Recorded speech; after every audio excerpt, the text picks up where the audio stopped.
The Stories of the Months and Days, by Reginald C. COUZENS.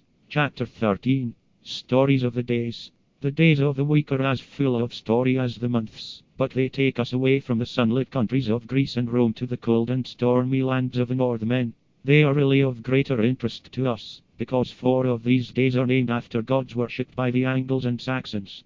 Sunday and Monday are named after the sun and the moon, which have been worshipped from the beginning of time in all lands and by all peoples. But Tuesday, Wednesday, Thursday, and Friday remind us of the great gods who reigned in the lands across the North Sea, lands of biting frost and freezing winds. Our ancestors were a brave and hardy race, and not even the dangers of the stormy seas could check their eagerness for adventure. As we know, they were great fighters, and even thought it a disgrace to die what they called a straw death, that is, to die in their beds of straw instead of on the field of battle. As we should expect, their gods were great fighters too, and many stirring tales are told of the gods and of the great heroes among men. Songs of the gods and their creation of the world, and songs of the deeds of the heroes were composed in very early times by poets and handed down by word of mouth. These songs, known as Eddas and Sagas, were eventually written down, the earliest of them in the 13th century. In these poems we find a description of the gods and goddesses of the Northmen and of their enemies the frost giants, an account of the creation of the world, and stories of the adventures that befell both gods and giants.